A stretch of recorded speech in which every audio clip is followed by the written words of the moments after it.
Assalamualaikum warahmatullahi wabarakatuh. Kami dari kelompok 8 yang beranggotakan 1. Helnanda Hukania NIM 111, 2. Eva Ayu Rismawati NIM 121, 3. Dian Putri Lailani NIM 131. Di sini kami akan mempresentasikan materi mengenai ekspor dan impor. Topik pembahasan 1. Perkembangan ekspor dan impor, 2. Komposisi struktur ekspor dan impor, 3. Neraca perdagangan bilateral dan regional. Perkembangan ekspor. Ekspor merupakan kegiatan atau aktivitas mengeluarkan produk dan barang dari dalam negeri ke luar negeri dengan mengikuti standar peraturan beserta ketentuan yang berlaku. Kegiatan ekspor umumnya dilakukan oleh suatu negara yang mampu menghasilkan produk barang dalam jumlah besar dan jumlah tersebut sudah terpenuhi di dalam negeri. Secara kumulatif, nilai ekspor Indonesia Januari sampai Desember 2020 mencapai 163,31 miliar US dollar atau menurun 2,61% dibanding periode yang sama pada tahun 2019.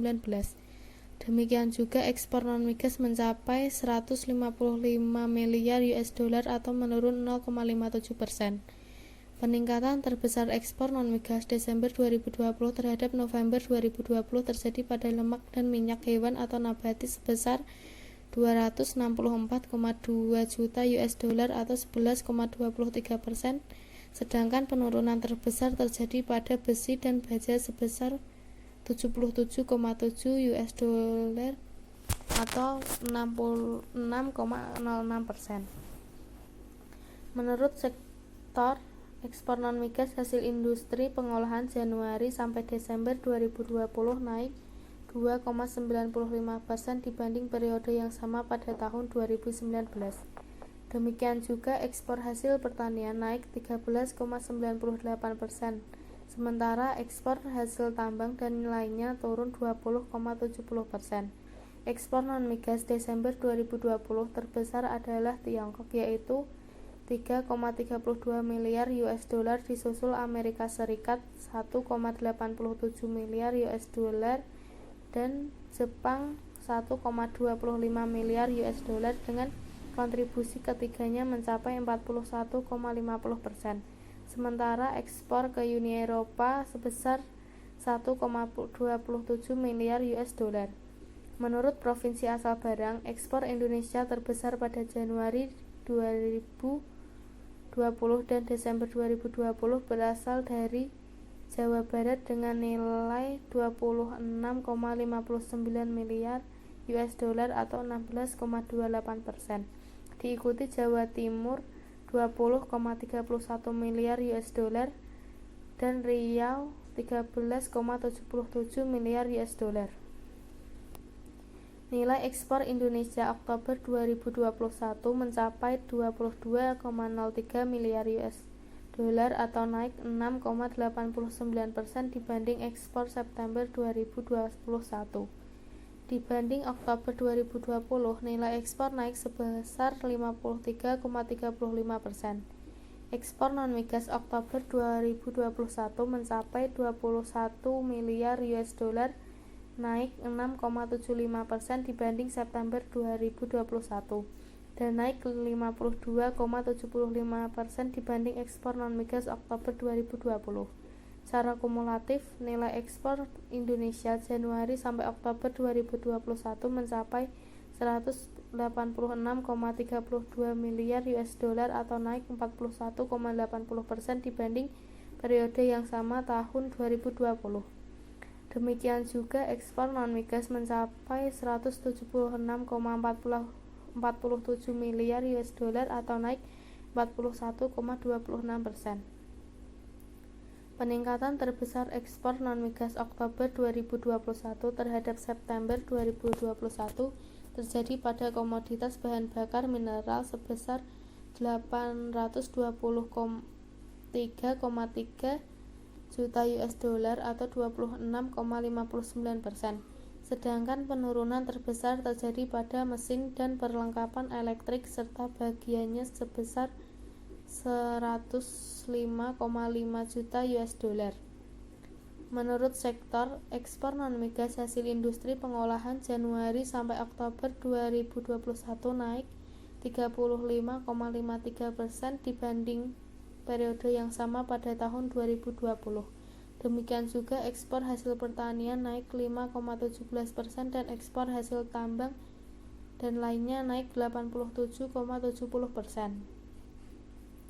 Ekspor non-migas Oktober 2021 terbesar adalah Tiongkok, yaitu 5,93 miliar US dollar, disusul Amerika Serikat 2,34 miliar US dollar dan Jepang 1,41 miliar US dollar dengan kontribusi ketiganya mencapai 46,10%. Sementara ekspor ke ASEAN dan Uni Eropa 27 negara masing-masing sebesar 3,55 miliar US dollar dan 1,54 miliar US dollar. Menurut provinsi asal barang, ekspor Indonesia terbesar pada Januari sampai Oktober 2021 berasal dari Jawa Barat dengan nilai 27,60 miliar US dollar atau 14,82%. Diikuti Kalimantan Timur 19,03 miliar US dollar atau 10,21% dan Jawa Timur 18,76 miliar US dollar atau 10,07%. Perkembangan impor. Impor adalah suatu aktivitas atau kegiatan memasarkan produk barang dari daerah pabean atau membeli suatu produk barang dari negara lain untuk memenuhi kebutuhan dasar dalam negeri. Nilai impor Januari sampai Desember 2020 sebesar 141,6 miliar US dollar atau turun 17,3% dibandingkan periode sama pada tahun sebelumnya yang sebesar 171,3 miliar US dollar. Penurunan terjadi pada impor migas senilai 7.628,5 juta US dollar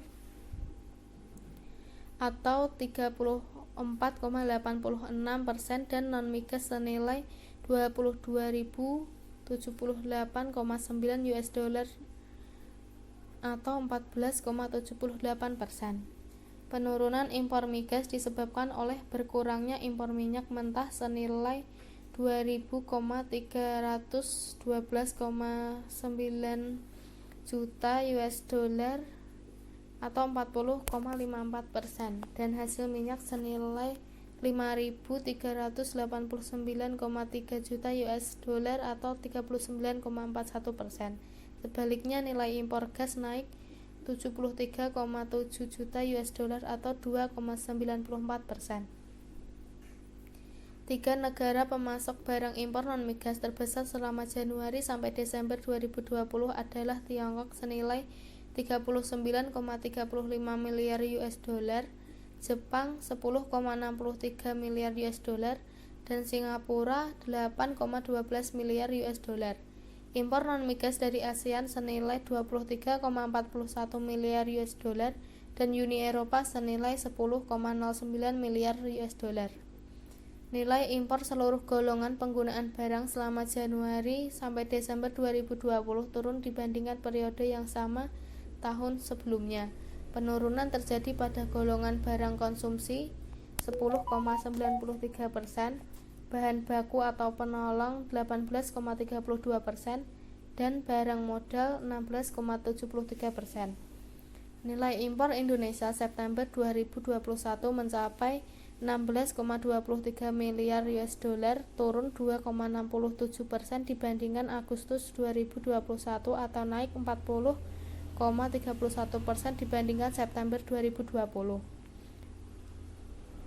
Impor migas September 2021 senilai 1,86 miliar US dollar, turun 8,90% dibandingkan Agustus 2021 atau naik 59,15% dibandingkan September 2020. Impor non-migas September 2021 senilai 14,37 miliar US dollar, turun 1,80% dibandingkan Agustus 2021 atau naik 38,18% dibandingkan September 2020. Penurunan impor golongan barang non-migas terbesar September 2021 dibandingkan Agustus 2021 adalah mesin atau perlengkapan elektrik dan bagiannya sebesar 122,8 juta US dollar, sedangkan peningkatan terbesar adalah bahan bakar mineral sebesar 276,7 juta US dollar. Tiga negara pemasok barang impor non-migas terbesar selama Januari sampai September 2021 adalah Tiongkok sebesar 39,12 miliar US dollar, Jepang 10,42 miliar US dollar, dan Thailand sebesar 6,55 miliar US dollar. Impor non-migas dari ASEAN sebesar 21,33 miliar US dollar dan Uni Eropa sebesar 7,78 miliar US dollar.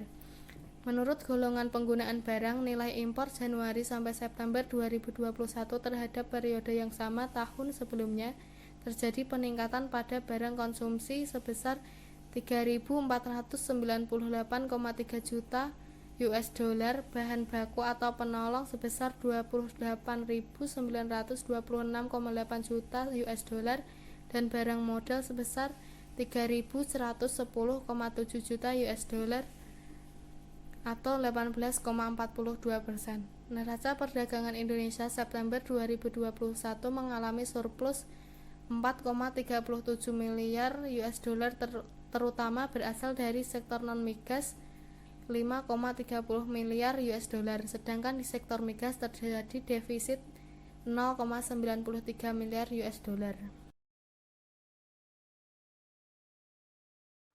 Komposisi struktur ekspor. Secara umum, produk ekspor dan impor dapat dibedakan menjadi dua, yaitu barang migas dan barang non-migas. Barang migas atau minyak bumi dan gas adalah barang tambang yang berupa minyak bumi dan gas. Barang non-migas adalah barang-barang yang bukan berupa minyak bumi dan gas, seperti hasil perkebunan, pertanian, peternakan, perikanan, dan hasil pertambangan yang bukan berupa minyak bumi dan gas. Produk ekspor Indonesia meliputi hasil produk pertanian, hasil hutan, hasil perikanan, hasil pertambangan, hasil industri, dan jasa. Komposisi barang yang diekspor didominasi oleh jenis komoditas-komoditas tertentu, sehingga penerimaan ekspor total tergantung sekali pada hasil ekspor komoditas-komoditas yang dimaksud. Segmentasi pasar tujuan ekspor terkonsentrasi ke segelintir negara tertentu, sehingga penerimaan ekspor total sangat terpengaruh oleh keadaan ekonomi dan suasana politik di negara-negara tersebut. Ketergantungan ekspor secara komoditas ataupun dari segi pasar negara tujuan jelas tidak menguntungkan. Resiko jangka pendeknya adalah kerawanan penerimaan ekspor. Perolehan devisa mudah goyah rentah terhadap perubahan-perubahan yang terjadi pada tambatan ketergantungan itu. Ketergantungan ekspor, apakah secara komoditas ataupun dari segi pasar negara tujuan jelas tidak menguntungkan. Setidak-tidaknya tidak menenangkan. Resiko jangka pendeknya adalah kerawanan penerimaan ekspor. Perolehan devisa mudah goyah rentah terhadap perubahan-perubahan yang terjadi pada tambatan ketergantungan itu. Gejolak yang timbul berkenaan dengan komoditas yang menjadi gantungan ekspor, misalnya kelangkaan bahan baku, kemerosotan harga, dan keusangan manfaatnya, akan dengan mudah mengurangi penerimaan ekspor secara signifikan. Di lain pihak, gejolak nasional yang muncul di negara yang menjadi konsentrasi tujuan ekspor, misalnya resensi sentimen rasial primordial terhadap produk asing, bahkan pergulatan politik dapat menukikan penerimaan ekspor dengan tajam. Resiko jangka berikutnya adalah defisit neraca perdagangan. Jadi, neraca jasa dan neraca modal tidak cukup mampu mengimbangi, maka ancaman selanjutnya niscaya tekanan terhadap neraca pembayaran. Sementara itu, akibat ekspor tersendat, hasil-hasil produksi tidak optimal terpasarkan. Percaturan ekonomi di dalam negeri mungkin mulai porak-poranda. Apabila beban neraca pembayaran semakin tak tertahankan, maka pada gilirannya dalam upaya menggalakkan kembali ekspor sekaligus meredam ekspor. Sangat boleh jadi pemerintah terpaksa mempertaruhkan kredibilitasnya dengan menempuh kebijakan devaluasi.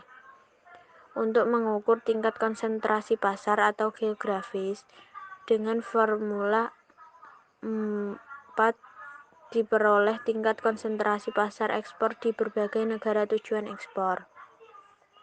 Konsentrasi pasar ekspor Provinsi Jawa Tengah adalah negara USA atau Amerika Serikat.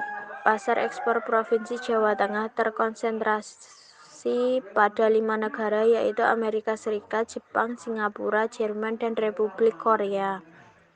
Pasar Amerika Serikat mendominasi tujuan ekspor Provinsi Jawa Tengah karena berdasarkan data dan BPS diketahui bahwa ekspor ke negara Amerika meliputi 6 komoditi, yaitu benang dan industri tekstil, industri mesin listrik dan elektronik, kulit dan industri kulit, industri kayu, gabus dan jerami, peternakan, dan industri lainnya. Jika dibanding dengan negara tujuan ekspor lainnya yang rata-rata hanya satu komoditi, sehingga wajar jika negara Amerika Serikat sebagai pasar ekspor yang paling besar. Pada tabel 8, seperti pada gambar di bawah ini, koefisien konsentrasi pasar ekspor Jawa Tengah di beberapa negara tujuan ekspor tahun 2001 sampai 2009. Komposisi struktur impor. Sejalan dengan perkembangan ekspor, secara spesifik impor juga bermanfaat untuk meningkatkan PDB atau pertumbuhan ekonomi, karena berarti meningkatkan komponen impor karena tidak semua kebutuhan investasi dapat dihasilkan di dalam negeri secara efisien. Kalau dilihat jenis produk impor dapat dibedakan menjadi 3, yaitu yang pertama impor barang modal, yang kedua impor barang untuk konsumsi, yang ketiga impor bahan baku atau setengah jadi. Peningkatan impor barang modal bahan mentah atau setengah jadi berdampak positif terhadap peningkatan PBD. Tetapi devisa yang banyak digunakan untuk mengimpor barang konsumsi tidak ada terpengaruh kepada pertumbuhan ekonomi tahun 2004. Permintaan impor akan memberikan dampak negatif bila impor terbesar berupa impor barang untuk konsumsi. Hal ini disebabkan karena jenis impor ini lambat laun akan mematikan produksi dalam negeri atau daerah importir. Selain itu, juga akan mengurangi cadangan devisa negara. Berbeda halnya dengan impor barang modal karena memiliki multiplier efek yang besar. Impor barang modal akan mampu meningkatkan investasi dalam negara atau daerah importir. Dengan adanya kenaikan investasi tersebut, output yang dihasilkan juga ikut meningkatkan. Sumbangan nilai output ini akan berpengaruh pada peningkatan PDRB. Dampak lainnya adalah penurunan jumlah pengangguran dan kemiskinan. Ketergantungan Indonesia terhadap produk impor, khususnya untuk komoditas pangan bagi pemenuhan kebutuhan dalam negeri saat ini dinilai sudah pada taraf yang sangat memprihatinkan. Ketua Pemuda Tani Organisasi Pemuda di bawah Himpunan Kerukunan Tani Indonesia atau HKTI, Supriyanto, sempat mengatakan bahwa seluruh komoditas petani dalam negeri benihnya tergantung dari impor. Tidak hanya pangan, pasar Indonesia terus diserbu berbagai produk impor. Produknya beraneka ragam, mulai dari kebutuhan rumah tangga, pakaian, elektronik, otomotif, telekomunikasi, dan masih banyak lagi. Pemerintah selalu beralasan dibukanya karena impor untuk memenuhi tingginya permintaan serta kebutuhan masyarakat, sebab produk lokal belum tentu memenuhi permintaan pasar dalam negeri. Neraca perdagangan bilateral dan regional. Neraca perdagangan menjadi salah satu komponen penting dalam neraca pembayaran. Neraca perdagangan sering digunakan sebagai indikator transaksi internasional. Dalam bidang ekonomi, neraca perdagangan berkaitan pula dengan transaksi ekspor dan impor di sebuah negara. Indikator terpenting dalam neraca perdagangan adalah nilai ekspor dan impornya. Neraca perdagangan juga dapat diartikan sebagai daftar yang berisi tentang perbandingan nilai ekspor dan impor suatu negara dalam satu tahun. Biasanya, neraca perdagangan dinyatakan dalam mata uang negara tertentu atau sesuai serikat ekonominya.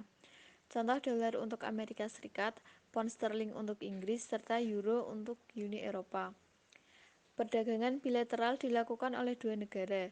Biasanya, kedua negara akan menyepakati perjanjian perdagangan atau kerjasama lainnya untuk mencapai sesuatu. Sedangkan perdagangan regional dilakukan oleh beberapa negara di kawasan tertentu. Umumnya, negara partisipan berada memiliki wilayah yang berdekatan dan karakteristik geografis serupa. Contoh perdagangan regional adalah perdagangan antara Indonesia dan Malaysia. Indonesia dan Malaysia merupakan negara yang berada dalam satu kawasan, yaitu kawasan Asia Tenggara. Karena itulah perdagangan yang terjadi antara Indonesia dan Malaysia termasuk dalam perdagangan regional. Berdasarkan data Badan Pusat Statistik atau BPS, surplus negara perdagangan Indonesia September 2021 mencapai 4,37 miliar dolar Amerika Serikat. Meskipun lebih rendah dibandingkan dengan surplus bulan sebelumnya sebesar 4,75 miliar dolar Amerika Serikat. Dengan perkembangan tersebut, neraca perdagangan Indonesia terus mencatat nilai positif sejak Mei 2020. Neraca perdagangan Indonesia pada Januari sampai September 2021 secara keseluruhan mencatat surplus 25,07 miliar dolar Amerika Serikat, jauh lebih tinggi dibandingkan dengan capaian pada periode yang sama tahun 2020 sebesar 13,35 miliar dolar Amerika Serikat. Bank Indonesia memandang surplus neraca perdagangan tersebut berkontribusi positif dalam menjaga ketahanan eksternal perekonomian Indonesia. Ke depan, Bank Indonesia terus memperkuat sinergi kebijakan dengan pemerintah dan otoritas terkait mendukung pemulihan ekonomi. Surplus neraca perdagangan September 2021 dipengaruhi oleh surplus neraca perdagangan non-migas yang tetap tinggi. Pada September 2021, surplus neraca perdagangan non-migas sebesar 5,30 miliar dolar Amerika Serikat, lebih rendah dibandingkan dengan surplus bulan Agustus 2021 sebesar 5,73 miliar dolar Amerika. Ekspor non-migas pada September 2021 tetap kuat, yakni sebesar 19,67 miliar dolar Amerika Serikat. Meskipun menurun dibandingkan dengan capaian pada bulan sebelumnya sebesar 20,36 miliar dolar Amerika Serikat.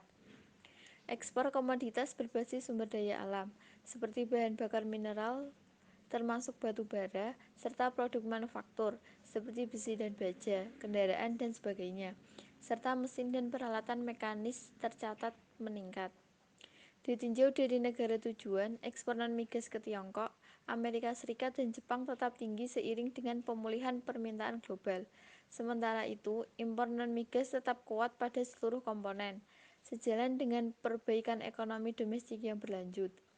Adapun defisit neraca perdagangan migas relatif stabil dari 0,98 miliar dolar Amerika Serikat pada Agustus 2021 menjadi 0,93 miliar dolar Amerika Serikat pada September 2021, dipengaruhi oleh kinerja ekspor dan impor migas yang solid.